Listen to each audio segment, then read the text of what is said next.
Hey, this is Dale Tinsley. You're listening to the Connect Podcast. Our purpose is to guide you to connect with yourself so that you can connect with others and live a life of meaning and value.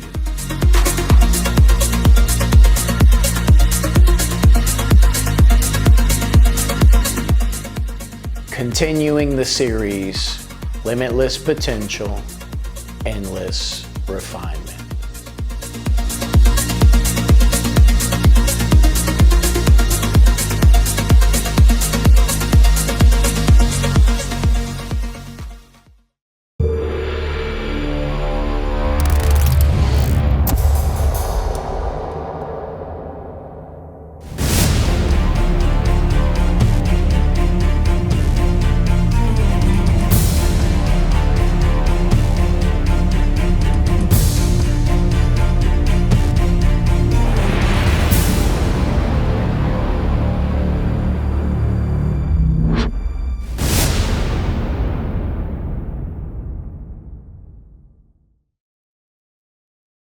Peace be with you, and welcome back to Connect. Hope you're in great spirits. Hope you're ready for some awesome conversation today. We've got a special guest, Sean Otto of the Valhalla Training Grounds is here, and I'm super excited. I was there yesterday, got the tour. It was definitely a new experience for myself, and welcome to the show. Thank you for having me. Welcome to the podcast, brother. Thank you for having me. Man, so let's get right into it. So you're a New Orleanian, greater New Orleans area? Yep, born and raised in Metairie. Okay. And how long have you been into health and fitness? Probably since, let's see, I started working out right before the summer before 8th grade. Okay. Which was 96. Okay. So a fair amount of time, right around when I was like 13. Do you give up your age? How old are you? I'll be 42 in December. Okay, awesome. Yeah, my age doesn't bother me. Well, you know, some people. Yeah, no, it doesn't bother me at all. Let me ask you this. What you're doing with your gym is totally unique. Mm-hmm. You know, like I said, for me it was the first time going into, I guess, a privately owned gym, but on a deeper level, there's a sense of savagery almost, it was totally different. Yeah, well, yeah. I've only been in corporate owned gyms, right, where everything is very structured, right, and there's a color pattern and just basic, mm-hmm, I guess, and what you've done is really unique. Yeah, so from the beginning, when I was designing the concept of everything, I always said it had to be more than a gym. It couldn't just be a gym because everywhere else was just a gym. Right. So then you get lost in the sea. Mm-hmm. So it had to be more about a mindset, set of values, character traits. It just had to be a way, kind of built around a way that you lived your life. Okay. So discipline, self-empowerment, results, making yourself, doing the uncomfortable things to get the results you want. Just a message that a lot of other places just weren't putting out there. You know, everything else was kind of like, come join, we're running this special, we have this sale, come, join for X amount of, join for this little bit a month. But it was all kind of centered around money, and I wanted it centered around the person and what you can be and what you can become and the results you can get and all that. Yeah, so no fluff. No fluff. Zero fluff. And what I got, I'll share this with you, it could be intimidating maybe for a beginner. Sure. Or someone who hasn't reached the point within themselves where they push past the comfortability. Sure. Right? Yeah, because absolutely. In these corporate style gyms, there's a variety of people doing different things at different intensity levels, right? So It seems like you guys would be welcoming to new people just starting off, as long as you're serious about why you're there. As long as they're buying into the lifestyle and the mindset and the no fluff and we come here to work. And that's what people have said. It is intimidating for women, and it's intimidating for newbies. Yeah. Both demographics, when they've come, have said 99.9% of the time, this isn't what I thought it was.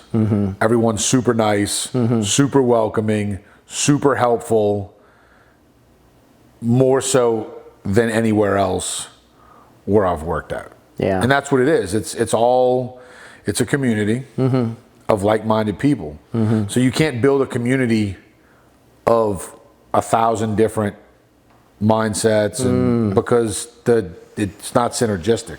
Yeah. So when you take a place and you fill it with everybody that has the same mindset and they're there for the same purpose, well, now you got this fully functioning machine that's just operating on at its highest level that it possibly can. So when they come in there, they feel that and they see, okay, yeah, there's a lot of people. Yeah, a lot of people look good. Yeah, there's a lot of machines I don't know how to use. Yes, it's very intimidating.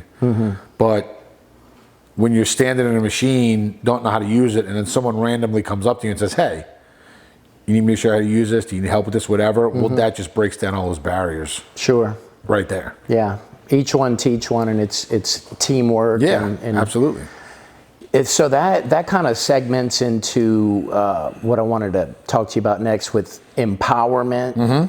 Sure. And breaking through, and hopefully some of those people that came in that weren't ready for that level of intensity, or maybe they don't have the comfortability within themselves at that level, right? Maybe they work themselves. What do you think are the keys on an individual level to breaking past that comfortability within ourselves, to leave it all in the gym and to also transcend that into other areas of your life? One of the biggest things that I think has helped people maybe that struggle with that mindset after they join Valhalla is they're in this community seeing all these other regular everyday people that are just like them doing these extraordinary things. Amen. And then so it plants the seed. Well, if they can do it, why can't I? That's it. So I've had people there that have been working out for years, I mean, almost their whole life, that compete in a powerlifting show for the first time, or compete in a bodybuilding show the first time, because they see. It's not the same as looking on social media. Right, of course. Like, yeah, okay, you're seeing people do that shit, but when it's in front of you, and you're actually witnessing it, totally different. So they're seeing all these people do it, and then, so they join, they start training completely different than they have before, just because the environment, and seeing everyone else there training, not screwing around and fucking off and on their phones and all that stuff. Right. So their training improves, so they get results. Well, so then they start talking to some of the people there. Maybe they fine tune their nutrition a little bit. Maybe they find ways to kind of train a little bit better, so then they get more results. Well, so that wheel just starts turning faster and faster and faster, and they get more and more results, and they're like, well, why can't I? So that's the thing. So that's why I preach so much on my social media about how your environment is so important. Because if you're in this environment that's holding you down here, it's going to be nearly impossible to level up. Like, you have to get out of, and if your environment is super comfortable, I mean, nothing happens in your comfort level. That's right. So we look at all these ultra successful people and we see the end result. We don't see the climb, and the climb's not comfortable for anybody. So it doesn't matter what you're trying to improve on. You have to do the little uncomfortable things, and then you do the uncomfortable things and things get easier, you get better, that helps you level up a little bit. Well, with every level up you gain momentum. You have to get that momentum going. You have to, those daily little wins, those daily little uncomforts, to where eventually you do so many little uncomfortable things, you feel unstoppable. It's like, well, there's not, what can I do? Like, I can do whatever the fuck I want to do. Because you become unstoppable in that mindset. Yes.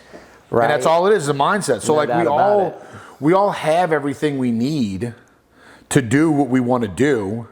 You just got to dig through all the shit and get to it and pull it to the surface. And once you do, and you could do whatever you want to do at that point. That's awesome. Yeah. I love it, man. Yeah. You know, as you were saying, the people that have never competed. Mm-hmm. And so as you were starting to talk about that, I saw the wheel of momentum in my head spinning. So the wheel of momentum starts spinning, and that centrifugal force, everything that isn't of core value and that brings meaning and value to individuals, right? It's like the centrifuge. Sure. The BS Get rid of it. starts swinging out. Right. The distractions, the meaningless scrolling, the daydreaming on fantasies. Yep. And I believe in being a visionary, but the meaningless things, as you start to build that momentum, they start exiting.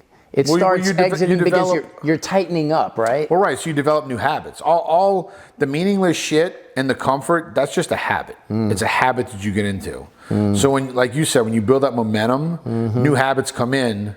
The shit that doesn't serve the momentum goes out. That's right. Because once you get going, you're not trying to slow down. So all this meaningless bullshit that you do, one by one, you just start getting rid of it. Yeah, and then I've we know some mutual people, and I've known some people that have competed, and I respect the work ethic and the level of detail that you got to get into to compete, right?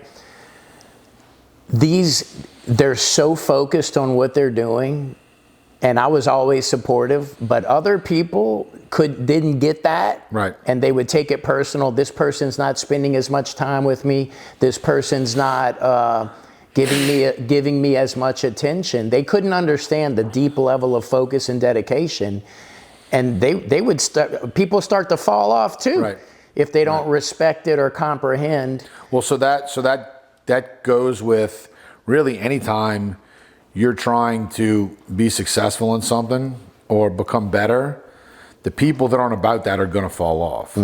So whether it be bodybuilding or opening a business or trying to get rid of habits that don't serve you and become a better person, whether it's like, when I started a business, that's all it was about. So like I wasn't going out on the weekends. So I was like, oh, well, Sean doesn't want to go out with us. Sean doesn't want to hang out with us. Well, yeah, because going out and drinking and getting drunk on like fireside, that's not serving me trying to build this big successful business.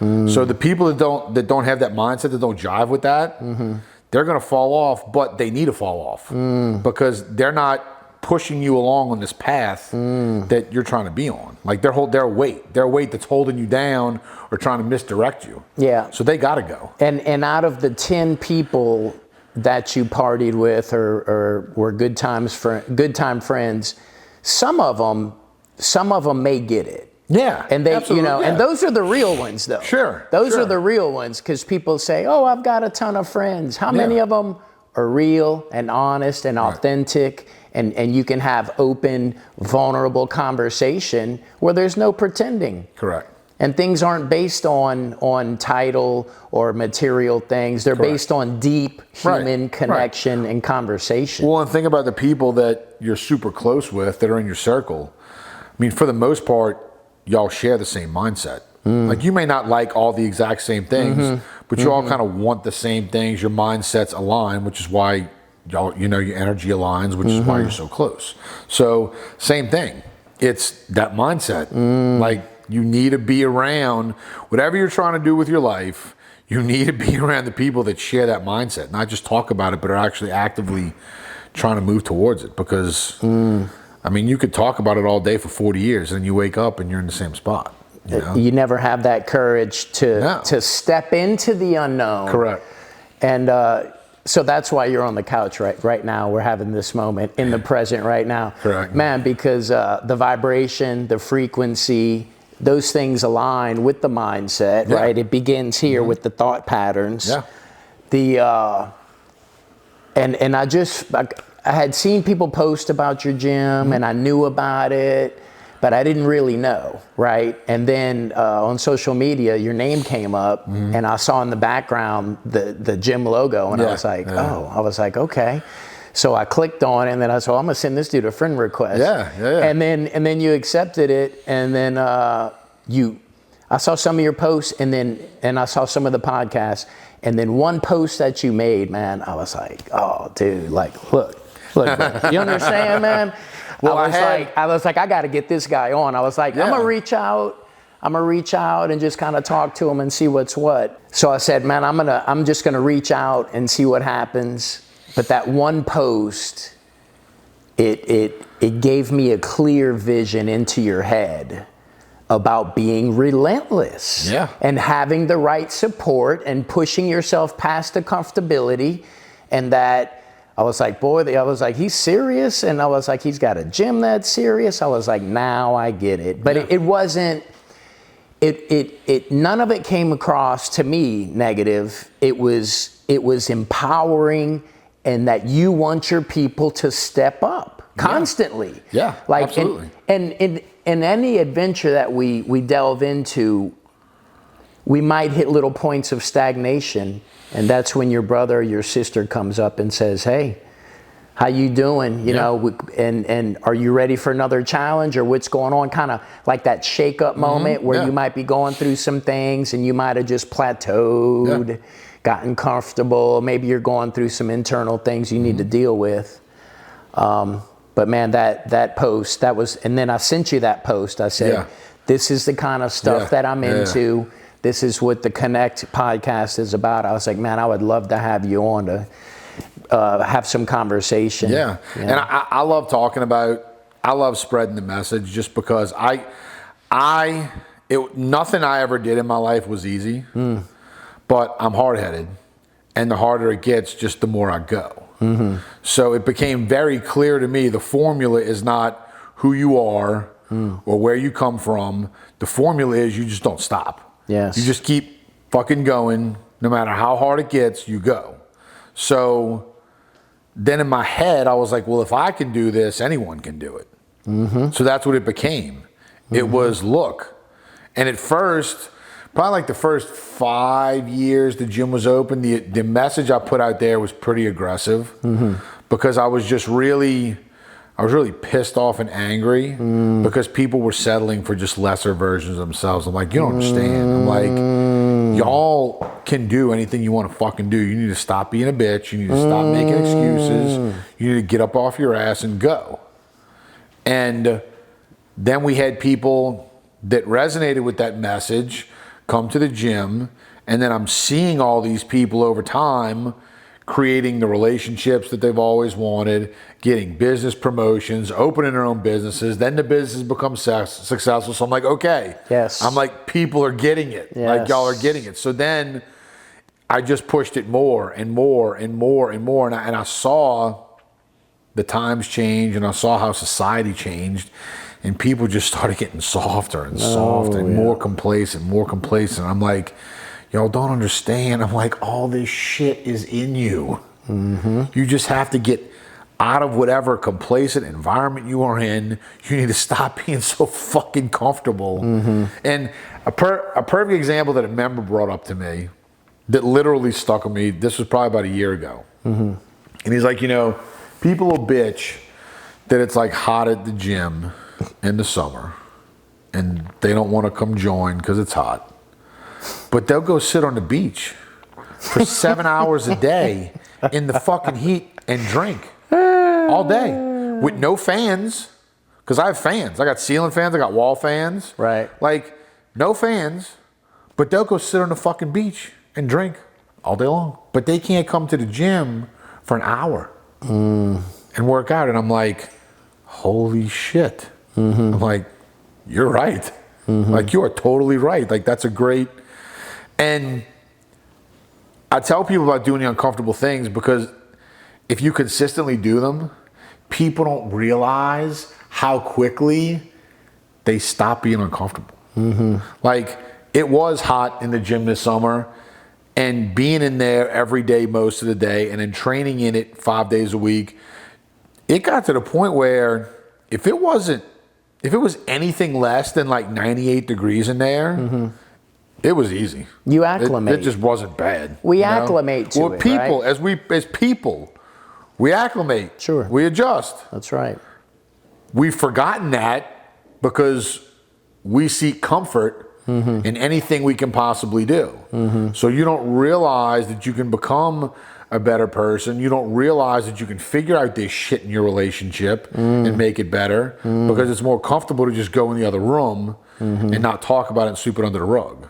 Well, no, it's totally possible to get through the shit. You just got to have the uncomfortable conversation. You have the uncomfortable conversation, you get past it, now you're in a place of comfort again. Right. I mean, and then I actually just talked about this in a previous episode of my show. We talked about the power of discomfort. So I'm like, okay, you have these people that are overweight or that are lazy or whatever, that their life has become comfortable. But is it? No. Is being out of shape comfortable? No. Is being lazy and not being financially stable, is that comfortable?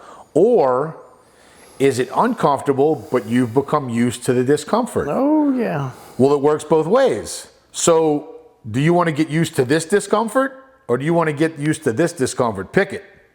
Because both ones are uncomfortable, but one of them, the discomfort leads to a much better life and a much easier life. This discomfort you're going to get used to leads to nothing. So both are uncomfortable. Pick which one you want. Let's go into 100% agree, and I see it. I've lived it on different levels, dealing with my ego. But let's go deeper and get to the root cause, and I'll just throw some things out there and see what you think. Conditioning and programming since we're little, having grown up, especially having grown up in New Orleans, where if it's your day off, drinking at noon begins. Sure. Old school mentality for a lot of people. Their grandfathers would pick them up with a cold beer in their lap from school. These are realities, right? Absolutely. So tying into the conditioning, the programming at a local level, then at a bigger level with marketing, with propaganda of you need these things to be happy, accept, and all very general realities. Right. Nothing based on push yourself to be the best version of yourself, cultivate yourself internally. Very superficial stuff. What's your take on some of those ideas? No, I agree. I mean, my personal experience with it is, so my dad was overweight, lazy, didn't do shit. Like, we didn't cut our own grass. We had somebody cut our grass. Like, he didn't fix anything. If something broke, like, we called somebody to come fix something. While all my other friends' parents or dads knew how to fix shit. So I was overweight as a kid because he wasn't going outside playing with me. So yeah, if you're, it all starts when we're young, and it starts with the parents, because we don't know what we're doing. We're kids. Right. The parents are directing us and raising us. Sure. So yeah, so if they're not if you're not bored and they're not saying, okay, get your ass outside and go play.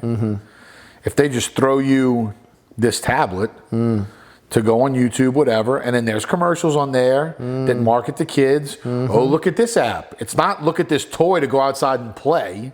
It's look at this app to stay plugged in. Look at this snack that you can tell your parents you want to go get at the grocery store. Like it's so no, the programming thing is huge. Oh yeah. I mean, it's real life. I mean, everywhere up into, so for example, health-wise, we're not, 90 calories is a lot easier to market to someone. Oh, this is 90 calories, as opposed to this is 30 ingredients. When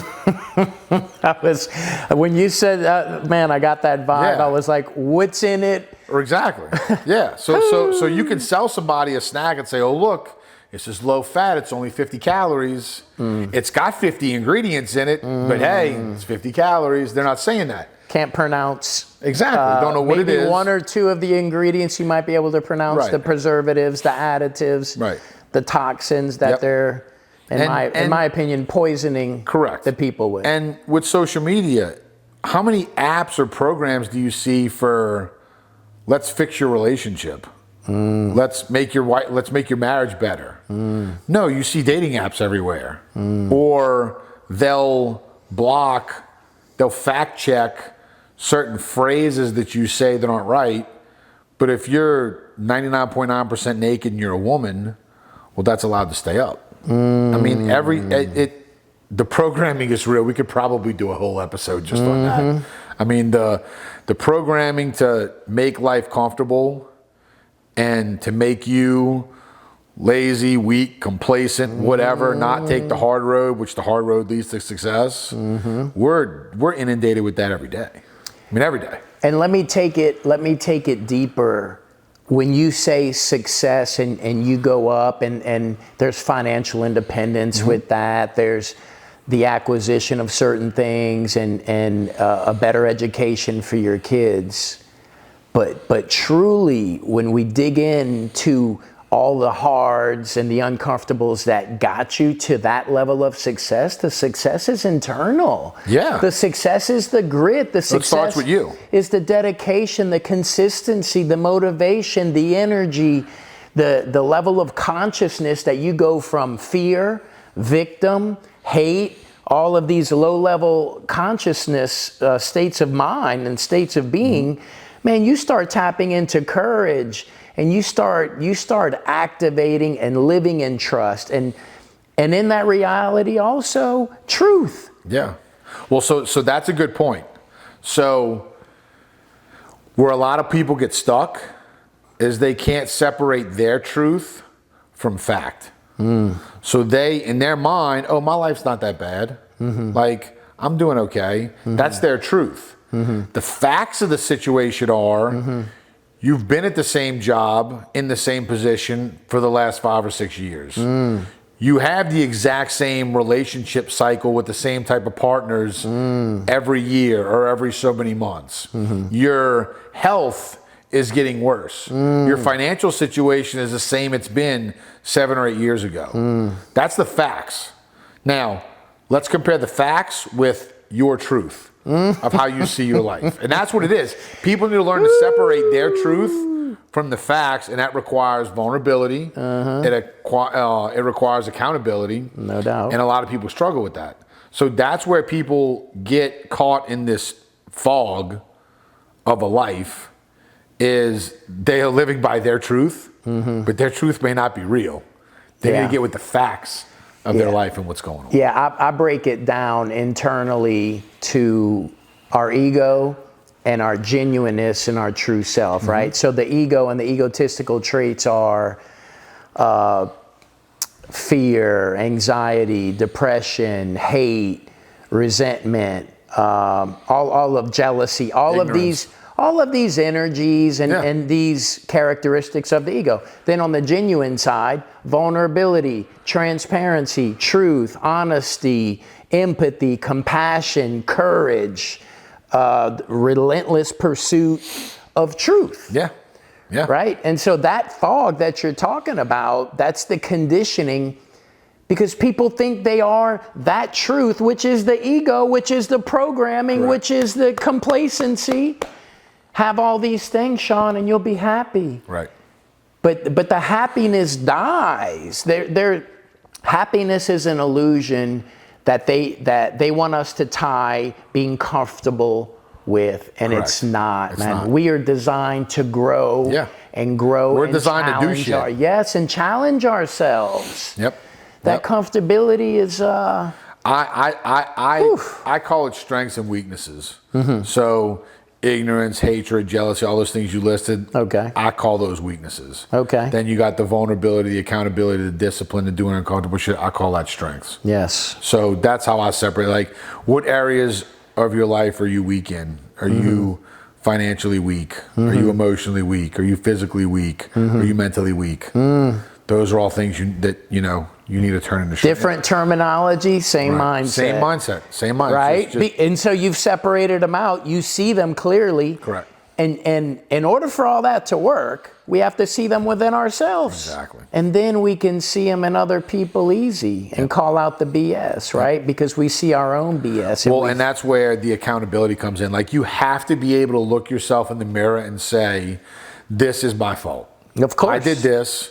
Where I'm at is because of me. It's because of my lack of decisions or the bad decisions that I made or whatever. You have to be able to do. Like for me, when I went through my divorce and started my journey from the lowest point in my life, I had to look in the mirror and say, you're a piece of shit. Like, you've been a piece of shit for the last 4 years. And you own it. Like, the reason why you're here is you. Wow. And you may go to therapy and a therapist will tell you, oh, well, it's not always only one person's fault, but that's not what I needed at that point. I needed to bear the burden of everything to not be okay with it and to push me on a path to be better. For it to fully impact you deep at your core, to get to the humility, to get to the humility and gratitude work together. But being humble enough, man, that self-accountability and that deep understanding of the wrongs that we've done, you know what I mean? That brings us to that humility, and then from there. Well, I think you have to. I think because so many people are looking to place blame somewhere else or not fully bear the weight of everything. But if you're in this deep fucked up cycle and you are trying to be better, it's my personal belief that no, you got to bear it all. You got to put it on your shoulders and say, this whole fucked up thing is my fault. And then you build yourself up. I would be okay with that. And in the work that I do with Connect, I say, own your part of it, right? Because so. If I come at you or somebody and say ... you have a choice on how you react. Yeah. Right? So if somebody came at me and they wronged me, but I chose to react emotionally instead of having the emotional intelligence to pause, let the energy of the ego pass through me, and then react with thought, I have to own that. I have to own my reactions. I have to own my reactions, my inactions. Well, it's what can you control? You can control your thoughts, yourself, your actions, your words. That's all under your control. Yes. Other people's shit is not under your control. Yes, but they like to throw the "you made me." No, you didn't. No, you didn't. That's the victim. That's the reactionary. Yes. That's reactionary, controlled by emotions, which have an episode called Emotional Intelligence. Dude, how many people are sitting in the penitentiary for one moment that they lost control and crossed a line they can't come back from? Right. And that kind of bleeds into like stoicism a little bit, where that's what they talk about. It's like you don't have to be mad, upset, like all your reactions are totally up to you. Like how you handle 100%. everything, how you react to anything, how you speak. That's totally on you. No one made you do anything. You chose to. I love it. I'm sitting here with you, man, enjoying this conversation. And as you're saying that right there, I have the image of the guy with the chisel and the hammer. Yeah. And he's like down to his waist, and he's just still, and he's ripped and he's strong and he's diligent, just chipping away at it. I mean, look, I had every odd was against me, including genetically, to be able to compete as a bodybuilder. Like, my parents didn't support me. They didn't eat healthy. No one in my family was healthy. No one worked out. I was living at home. I had to get my own fucking refrigerator to put in my room because my parents didn't eat that bodybuilding shit. So I had to go buy it all on my own. Like, the odds were completely against me. And I had every opportunity to be like, it's too hard. I can't do it. Sure. Like, I just can't. I have to, my body doesn't want to get lean. It's, my genetics are shitty. I had every opportunity to either quit or not do it. But I chose not to. So it was hard. I was like, fuck it, let's go. I love it. I love it. Listen, so let's go deeper. At that point in your life, what were the motivations, or who might have been influential to help you cultivate that and continue to cultivate it, or at least at the beginning, to lay that groundwork and that foundation? Something had to happen, or a series of events or interactions, synchronicities with people for you to get on board and start that path. Well, so like I said, nothing came easy for me. So when I was in grammar school and I knew nothing about sports, but I wanted to play football. Like I had friends playing football at the playground. I didn't know shit about football. I didn't know anything about it. And I was too heavy to play with the kids my age. So I had to play with the age group ahead of me. Okay. And I wasn't athletic at all, so they put me at center. But my team that year actually went to the championship game. We were undefeated. And we lost the championship game. And for the first time in my life, even at a young age, I felt what it was like to be a part of something that was winning. Oh, yeah. And I was like, because no one in my family did anything extraordinary. Like my dad owned his own business, but like I said, he was super out of shape. My mom didn't work. Like just no one, and they didn't really instill any, they didn't instill that you can be whatever you want to be mentality in me. So I was always used to being picked last, not being super athletic. Like I was used to losing, quote unquote.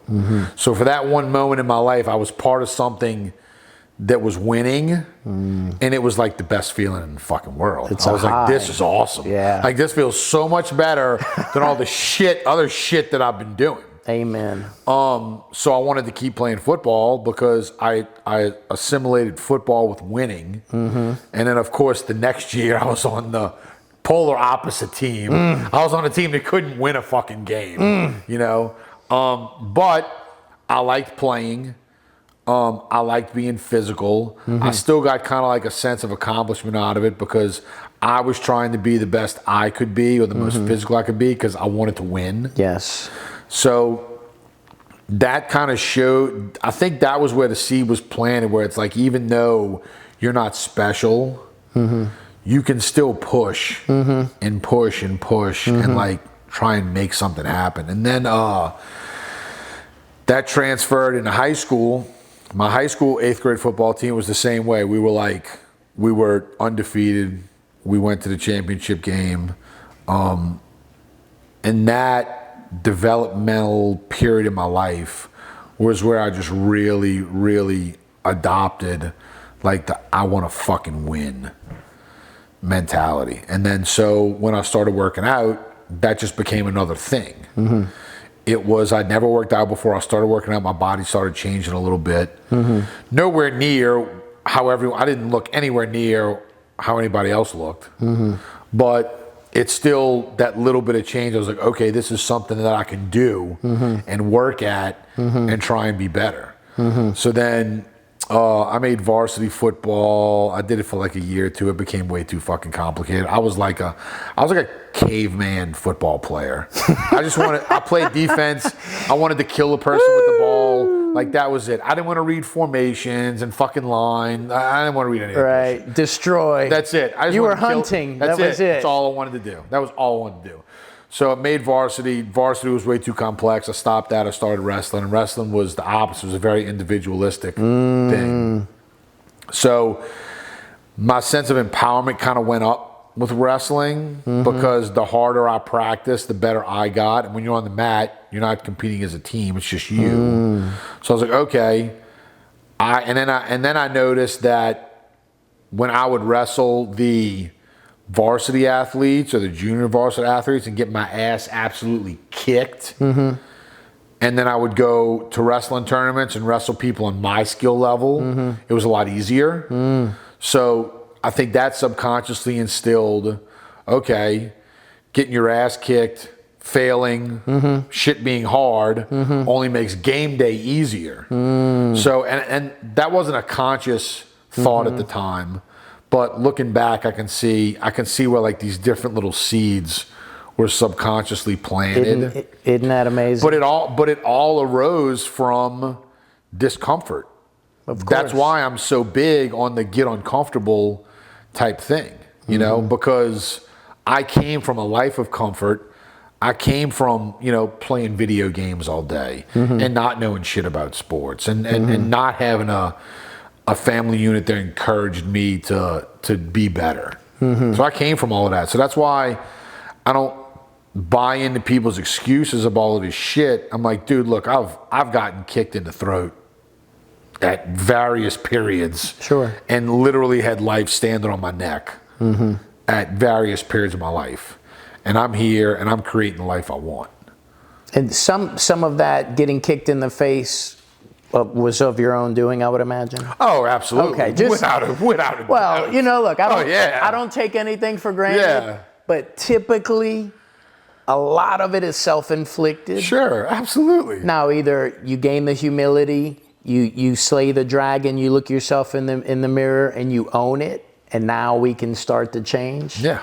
Or you take that path. Oh, no. It wasn't my fault. It was their fault. No, bullshit. Well, that's the thing is I could have said it was my parents' fault, and I could have become nothing. I could have become just another get lost at sea person working for somebody else, mundane. I had every reason, opportunity, and excuse in the world to be that person. Yeah. And now you're a special individual, man. You're designed. You're fulfilling your destiny. Well, and growing up, you know, we had real action stars. When I grew up, we had like Arnold Schwarzenegger and Sylvester Stallone and Chuck Norris and all of these guys.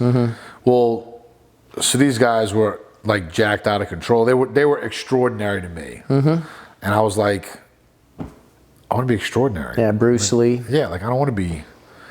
Yeah. I don't want to be like this little fat shit kid that gets picked last and all. Like I want to be. I had no clue how to do it. Yeah. All I knew how to do it was to just keep going. Yeah, a couple of things when you were laying that out that stood out to me. You went from a really good team, and that gave you the taste. Yeah.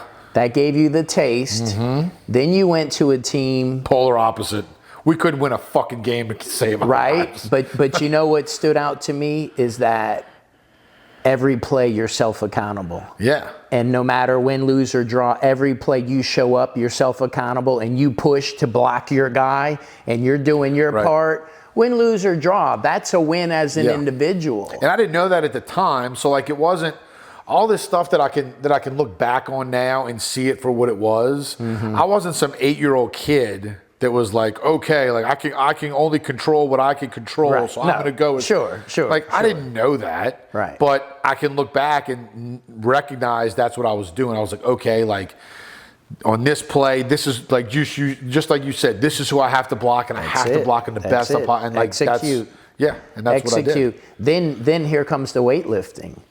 Now you're tapping in also as an individual that you're feeling. I mean, you know, man, when you start training, you get that taste of feeling energy, feeling strength, and it's endorphins. It's an individual sport. It is. It's 1,000%. So you pair the taste of victory. Now you're on a team where but there's the individual accountability. Now you got the weightlifting thrown in, so you got the taste of that.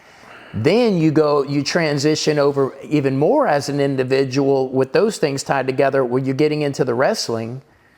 It's a one-man sport. Now you're having to use the mind, and you're engaging in the mind more, where the football maybe that didn't draw you.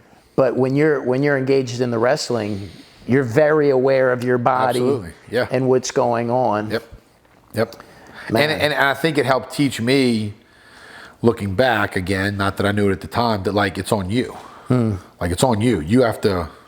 Same thing with working out. That's why I believe working out is working out, I believe, can be self-empowering and self-inhibiting. Because if you're going in the gym and you're going there and socializing with your fucking group, and you're talking about what you're going to do on the weekend, or you're putting videos just to post your shit and look good on Instagram or whatever, and you're just going there going through the motions, I think that subconsciously is just keeping you in this little plane because there's no results. Correct. So in your mind, it's like, yeah, I'm doing this day in and day out, but nothing's happening. So it's routine. Whereas on the opposite side, If you go in there and have purpose and are putting everything there, now you're getting results. And no one's getting the results for you but you. I don't give a shit if you have a trainer or a nutritionist or whoever. At the end of the day, you have to eat the food. You have to show up to the gym. You have to do the reps. So it can be very, very self-empowering. Like anything that you can do where it's just you, that where you can show yourself, I can do it. I just don't fucking quit. I mean, dude, you can't put a price on that. And it's all mental. Mental. It's all mental. All mental. Woo. Yep. You know, that's the thing. You know, you touched on it earlier, where you said people see the result. They don't see the day in, day out, day in, day out, day in, day out. Refinement, struggle, trials and tribulations, refinement, pushing through, battling yourself. I don't want to go today. We're going. Yep. That's why they make pre-workout. Yeah. You know, it's a lot, man. But what weightlifting has taught me, I'm to the point now at 48, looking a certain way is a byproduct. Yes. Of weightlifting, like the dedication, being adaptable. You know, at one point in my hero's journey with weightlifting, I was super structured, and so I had to do these exercises. And if I went in the gym and 2 or 3 people were using that machine, like, it would fluster me, and then I had to process that and pull back and say, just do another one. It's so you just still hit the body parts. That's it. So it's all an evolution, right? But the internal foundational items that it builds, the consistency, the dedication, adaptability, courage, fortifying your mindset, listening to your body, tuning your body, you know, because there's a difference between pushing, you know, where you're going into failure and you're pushing and you try and get 4 more because that's where the growth and the work is, versus something tore, but I'm still going to keep doing it, you know, and tuning your body, listening to your body, man. But the sleep that you get, the energy that you get, for me, being comfortable in your own skin. And all of that is attributed also because you know you're putting in the work. You can look yourself in the mirror and say, we're focused, you know. And also with the training, sometimes we don't feel 100%. Right. But still going and doing something, even though you're not dialed in all the way, is better than sitting home or feeding into the excuses of, we're not going to go today, or allowing the ego to push you in that direction. Well, so there's a quote, not really a quote. I posted on one of my posts, I don't even know how long ago, but it was like, you know, people ask, what are we training so hard here for? And I'm like, life, motherfucker. Woo! Because think about it. Some days when you go in to train, some days you feel strong, some days you don't. Like in life. Yes. Some days that training day is easy. Some days it's hard. Like life. Some days you want to go. Some days you don't want to go. Like life. Some days you want to do life. Some days you don't want to do life. I love it. Like you said, where does the growth occur? In the uncomfortability. In the failure. Yeah. Where does growth occur in life? In the failure. Yes. Like it's all relatable. Like it's all relatable to life. And people think it's silly, but then when you dissect it, you take apart and you break it down like that, it's like, look, dude, you think it's dumb. Yes. Okay, but look at all these people that are here doing this. Look where they are in their life. Look where they are in their health. Look where they are in their relationships. Look where they are in their jobs. Like, this isn't bullshit. It sounds simple. It almost sounds so simple it sounds silly. And I'm like, no, that's just how easy it is. If y'all would adapt that mindset, that like this one singular thing can transfer into various areas of your life. And it's almost so easy. People are like, oh no, it can't be that easy. It's like, no, I'm not saying it to waste my fucking breath. I'm saying it because it is. But you know, Sean, I think I agree with all of that. But to get to that point of understanding that, Yeah. you have to build absolutely. all of these foundational things underneath it. Right. Right? Self-accountability, self-love, determination, focus, all of these levels. So this episode here, this ties in to the second series that we're doing, right, with Connect. The first one was called Connecting with Ourselves. This series here, Limitless Potential, Endless Refinement. Yep. And so it's the process doesn't stop. It's no, doesn't never. ever stop. Doesn't ever until I float out. That's it. Until I float out and I look down and I go, well, that's it. I actually had that conversation with somebody yesterday, and I said, I'm trying to think what they said. Something about how chasing perfection isn't realistic or whatever. And I said, I'll look at it like this. I said, perfection is not possible.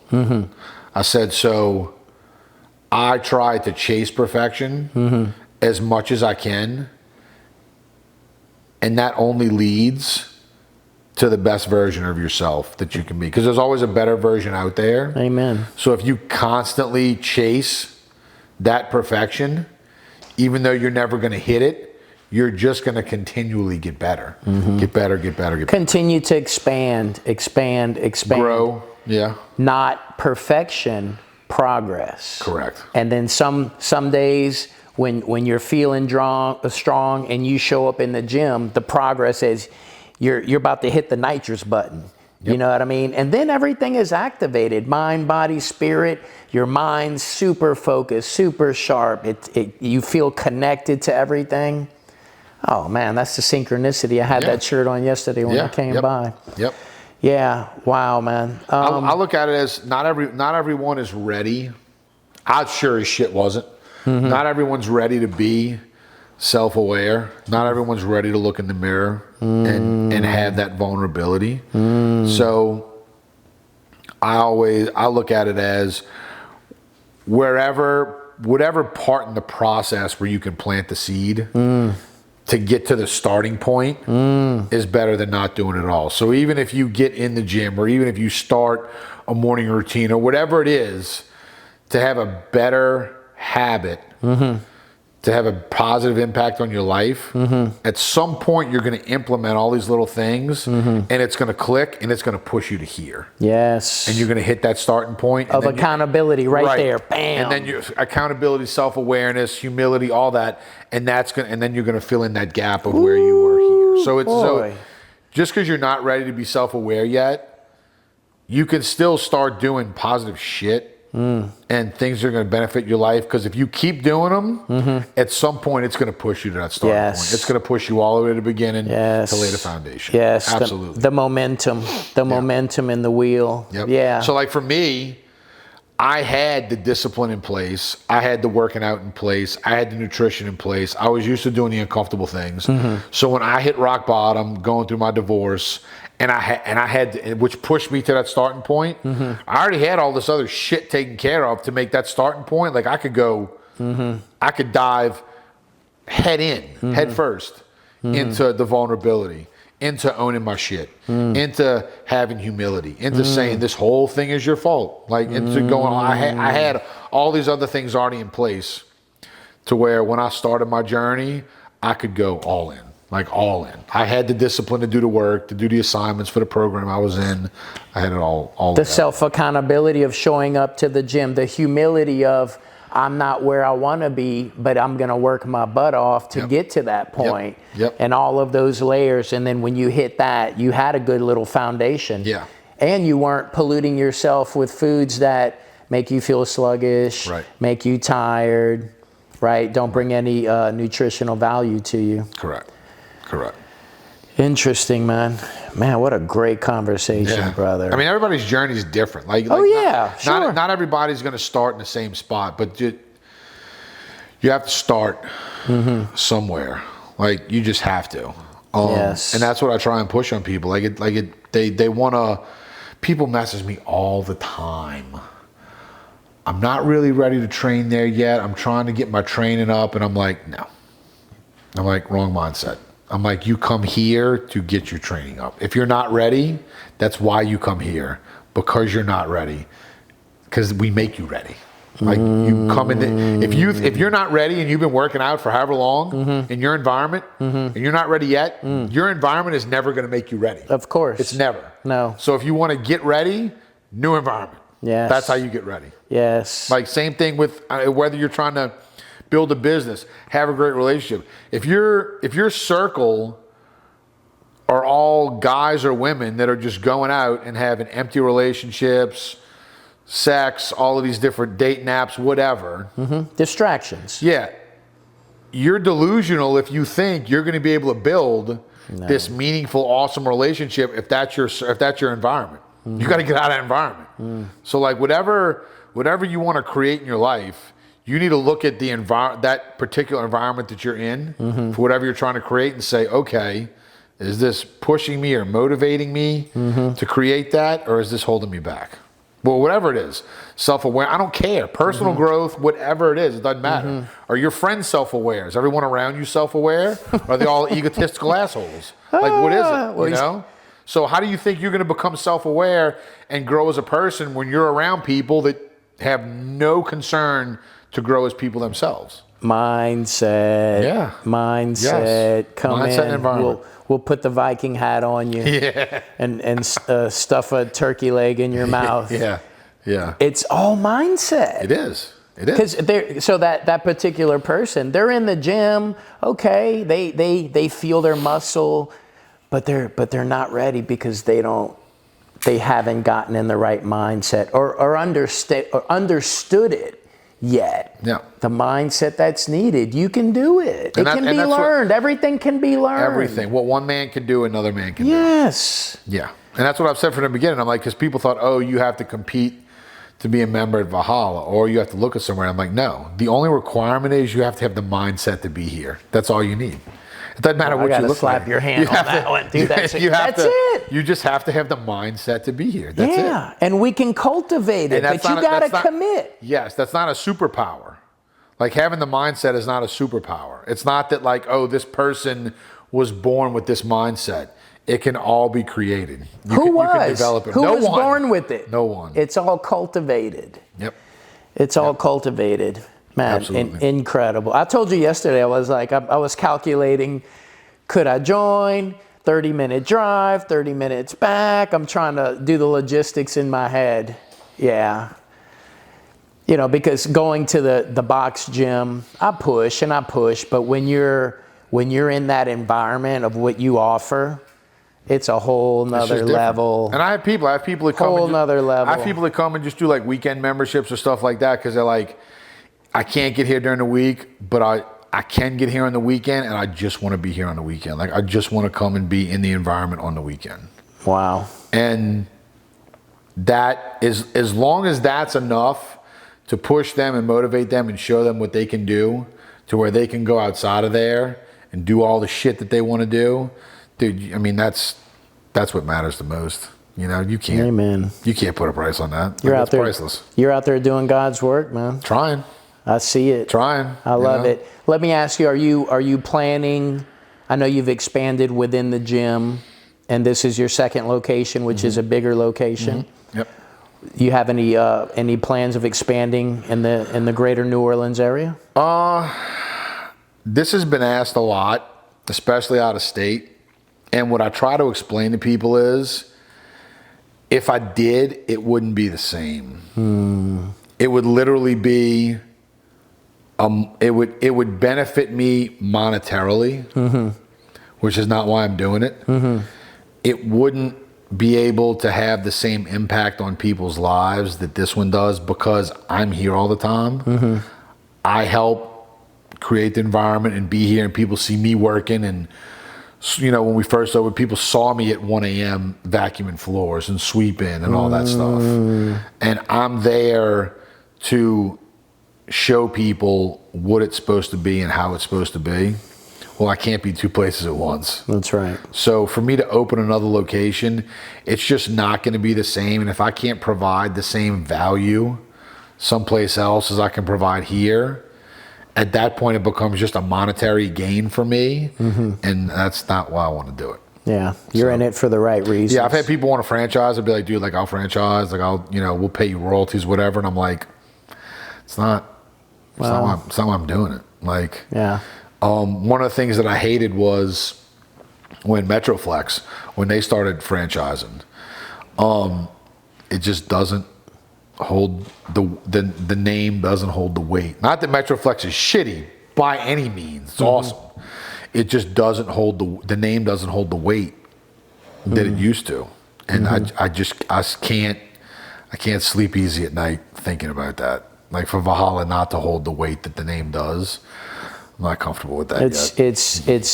It's a big extension of you. It's your lifestyle. It's your baby. It's a living, breathing mindset, organism, way of life, lifestyle. Yeah, it's more than a gym. Oh yeah. So for me to just open one someplace else and have everybody there and run it, that's a gym. That makes it a gym, and that's not what it is.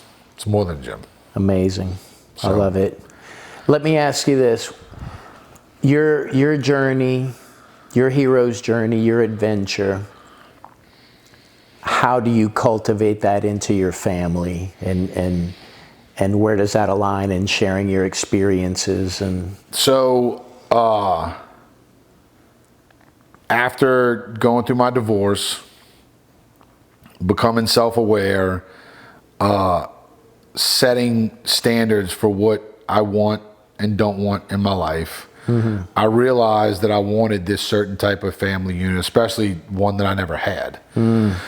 And I wanted a partner that aligned with my mindset and the roles that I believe a traditional relationship should have, which has nothing to do with like a woman being subservient to a man or whatever, but I am the man and I fulfill the masculine role in the relationship. That's right. Which she is all about and loves, and she fulfills the feminine role in the relationship. And having that, we're able to set an awesome example for our little girl because she sees it. And I'm very transparent with her. So she asked me one day, she's like, why did you and your ex-wife break up? And I said, because I wasn't treating her good. I don't get in like the nitty gritty because she's young. She can't understand that yet. Right. I said I wasn't treating her good. I was doing a lot of things that hurt her feelings. I was doing things that upset her. And so she didn't, she couldn't be in a relationship with me. So we had to split up. And the thing that like meant the most to me in the whole world was her response was, well, you don't treat my mommy like that. So she sees it. She sees that dynamic that we have. And people talk a lot about balance, having balance in your life between relationships and business and all that stuff. And my thing is when I think I had it explained to me, balance is not like 33, 33, 33. Balance is when I'm at the gym, I'm 100% at the gym. I'm 100% in business. When I'm training, I'm 100% in my training. When I'm with my family, I'm 100% in my family. So like it just to me, I believe that resonated with me. I was like, yes, whenever you're engaged. You're there 100%. You're not only there, you're not there 50%, and your mind's 50% someplace else. So that's what I try, and I believe in traditional family values. Like we don't eat in front of the TV. When our little girl's ready connected. to eat, like being connected. Yeah, we sit down and we eat. She's not allowed to be on the iPad or anything like that when we eat. She's not allowed to be on the iPad all day. Like we do family stuff together. Like we go out, we do stuff together. We go get snowballs together. We go to the park together. Like we do everything as a unit. That's awesome. Yeah. That's beautiful. Yeah.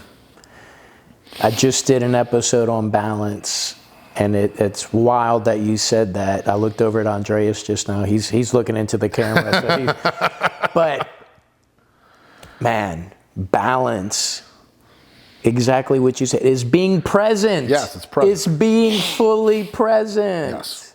Yes. That was my take after the self-awareness work and the cultivation work, which is my passion, man. Yeah. And I got that from Sal Frizella, watching one of his videos, and that's what he talked about. He's like, it's not okay, business is going to get 33% of my time, family gets 33%, friends get 30%. It's wherever you are in that moment, that's where you are. Like you're not with family doing work shit. You're not with your friends doing work shit. You're there, you're spending time, you're engaged. Fully vested, present, 100%, not distracted, not in the past, not in the future. Yep. Here. Yep. Which is much more doable, because a lot of people think balance is, okay, we got to divide this pie evenly. And then people don't know how to navigate that. They're like, oh, well, it's too hard for me to have balance in my life. Well, because you're doing it wrong. Yes. That's not what it is. And it's not a pie chart. No, and they don't, like I talked in the episode about there's parameters to maintain the balance. Sure. And it's different for everybody.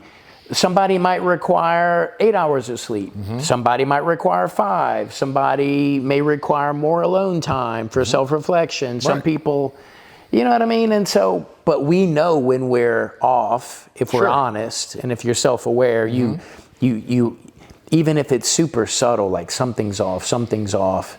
Oh, I need to deal with these things I've been putting off, deal with the procrastination, to be current, to be present, to be in balance. And then what you do is wherever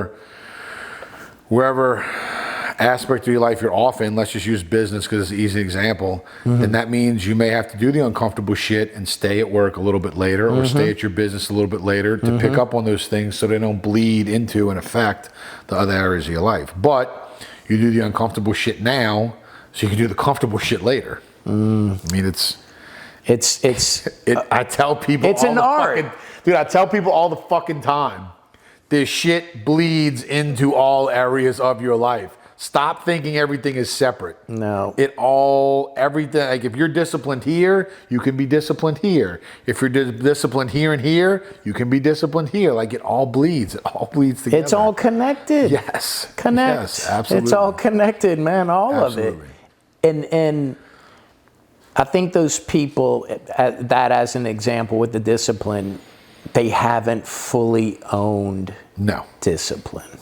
No, absolutely. Right? So there's some discipline here, and there's some here, and there's some way over here in certain aspects. But when you own it and you say, we need to do this, and procrastination's over, and you're focused, and you fully have those within you that you've earned through trials and tribulations, because nobody's handing you courage. Nobody's handing you accountability. Well, they can't. No one can hand you those things. You have to go through the trials and tribulations of life, man. Right. And then to reiterate the fact that it all starts with you.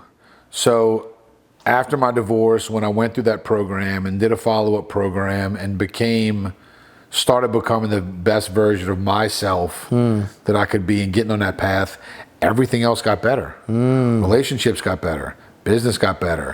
Financial situation got better.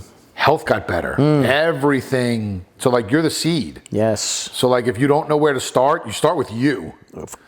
Like you. Yes. If all these other things are messed up, you go to the root. And you're the root. The root. Yep. You are the root. 100%. So yeah, that program I was in didn't talk shit about money. It didn't talk anything about business. It talked about you.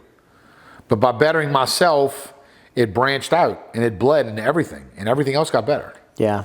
And as we start to cultivate, did you find like you had peace and then even a sense of trust? Oh yeah. Well, I could trust myself to not put myself in situations where I was going to do immoral things. But then I had this, when you say peace, I had this weight off my back because I wasn't having to lie or dance around and make excuses because I was doing all these immoral things.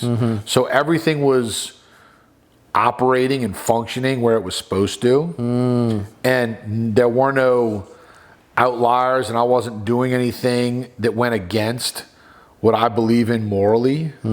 So, dude, the water was like glass. I love it. It was completely still. Like no ripples, no nothing. I mean, completely still.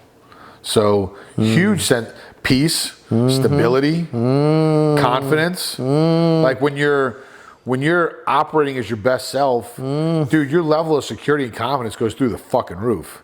And there's not a lot that a confident person can't do. When you know your sense of self-worth and your sense of value, you don't settle for vibrations and energy lower than you are. So like these people that keep getting these relationships, that keep making these business or these financial decisions that don't pan out and don't work out, it's because you're not operating at the level you should be. You're down on a lower vibration, accepting all these lower vibrations and all this lower energy. Yeah, they're not 100%. They're not operating as their genuine self. Correct. They're operating in the ego state of mind of fulfilling these things to appear a certain way or feed into the selfishness, whatever self-destructive behaviors that they have. Yep. Absolutely. Wow. Yeah, we're in alignment on a lot of things, man. I figured we would be. You know, and then I'm like, you're like, all of these things matter. It bleeds across the board. I'm like, it's all connected. Yeah, it is. I love it. People don't think it is. They think, oh, this is wrong, so I'm going to go and I'm going to address this. It's like, this is wrong because part of you is wrong. You need to fix you. Man, all of that just brought up a thought that I made peace with. But I had a buddy that was a friend, and he told me one day, he said, Dale, you think too much. And I didn't say anything, and then I thought about it after, and like it was like he threw a rock at me, and now we're not friends anymore, so to speak. I don't wish anybody any ill will, but if we don't think, it just kind of blew my mind. But that's okay. Yeah. My path, I'm on my path. He's on his path. That's it. I still got love for him, but we just like-minded individuals, man. And I see that you and I are very like-minded, man. Well, it's like you said, like we talked about earlier, the path, the journey of personal growth doesn't stop. No. It stops when you die. Endless refinement. Right. So like the whole you think too much, well, I'm always thinking of ways I could be better. I'm always thinking of ways I could make things easier. I'm always thinking of ways that I could improve on any efficiency. Right. Efficiency. Like it's like even now I've been competing and doing nutrition. I have a degree in nutrition. I've been doing this since '96. I mean, 2 years ago, I completely changed the way that I eat. Wow. And this is after being alive for 40 years and competing since 2001, so 23 years. Wow. Because I found there was a better way. There's a more healthier way, a more natural way, a way that's going to make my body perform, that's going to make my health better. So, and in 3 years, there may be another way I find. That's right. I mean, I'm always chasing that way to make it a little bit better, like 0.1% better every day. Yes, the edge. Yeah. But the edge in reality, not the quick solution that has no foundation and is temporary, right? One of my sayings with Connect is open your mind, open your heart. And having that reality that you just exemplified it right there, where you had been doing nutrition so long, but something new came in.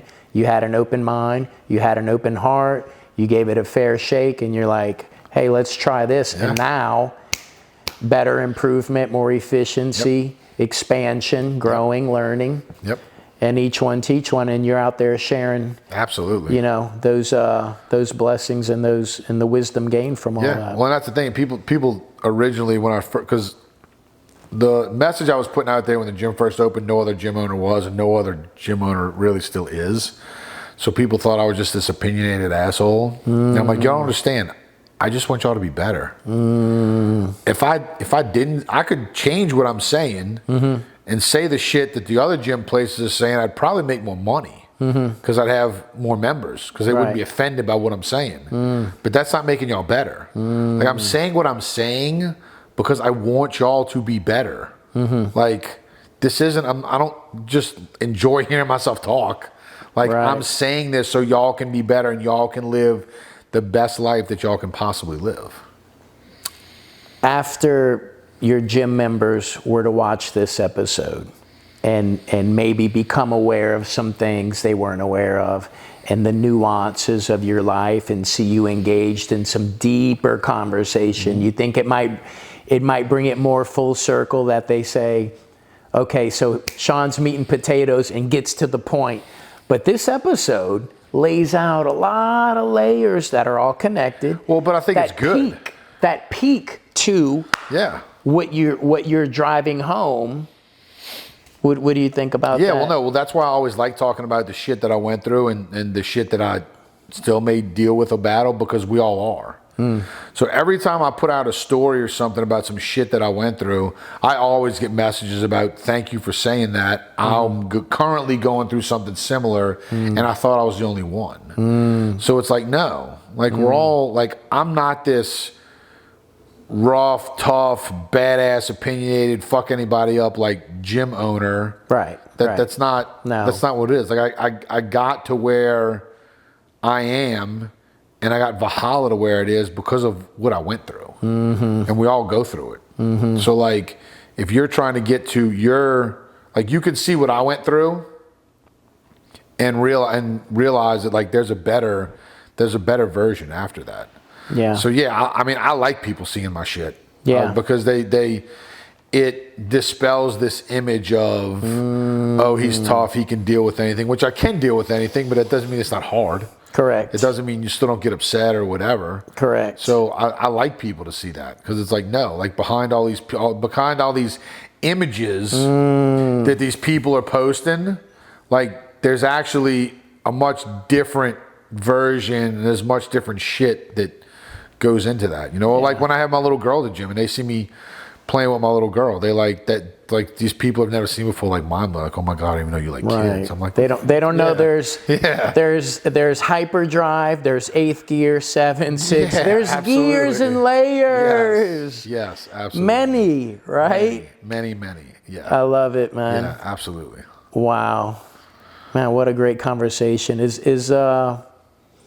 Is there anything else you want to get into? Anything you want to tell the people? My thing is, like, I just always, and I have a lot of people that follow the gym page that aren't even members of the gym, just because they're almost like, they love the message. They're almost addicted to the message. Like, the message gets them through shit that they deal with, which to me means the most, because that was my original plan. My original plan was, it has to be more than a gym. So I love that people follow the page, rally behind the message, use the message, embrace the mindset. That's what it's all about.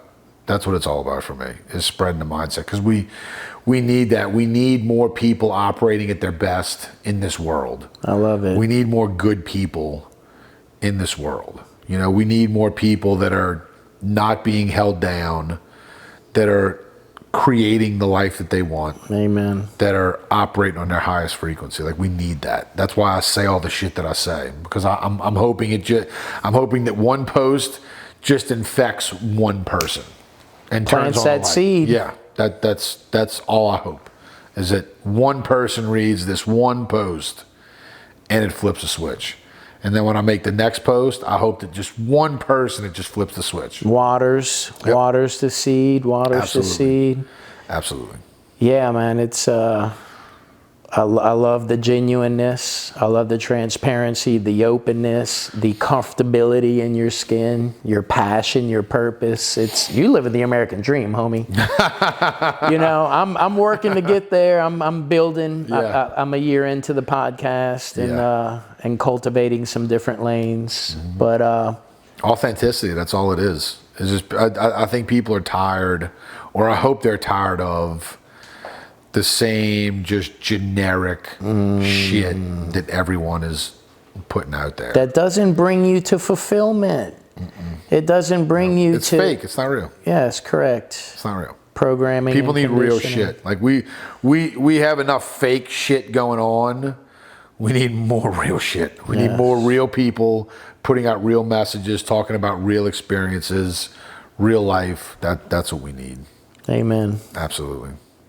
Valhalla training grounds. Yep. Yeah, Yep. just like the Warriors from 300. Today might be the day, and y'all say train for Valhalla, huh? Yep. I love it, Absolutely. man. All on the line, everything you got. Sean, what a blessing to have you here, man. Thanks for having me, man. It was awesome. Oh man, I enjoyed the awesome. conversation. Yeah, You're gonna have me buzzed up for a couple days, man. Good. I'm glad. On that Good. energy. Good. Man, respect Awesome. to you. Yeah. Thank you so much, brother. Yeah, we'll have to do it again soon. I'm all for it. All for it. Wow. What a great conversation. Want to thank you guys for tuning in, and be sure to check out Valhalla Training Grounds here in the greater New Orleans area. Get on their Facebook page. We'll tie in the links here in this episode. Whew. And go to theconnection.studio. I'm going to do up a journal for this episode. I'm going to have to think hard on that one. Yeah, that's a lot to reflect on. Sean touched on so much of what Connect is about and what we cover here. And fighting our ego, fighting the deceptions of the world, fighting and being able to see clearly the distractions within ourselves, outside of ourselves, and continue to fight and refine ourselves to be the best version of ourselves. And that's what this is all about. So I hope today's conversation inspired you to open your mind and open your heart.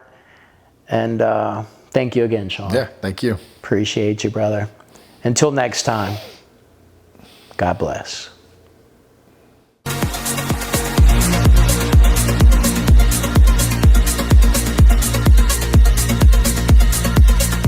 Thanks for joining us at the Connection Studio. You can support us by sharing with others and posting to social media. Keep doing the internal work, as it will truly make all the difference. God bless.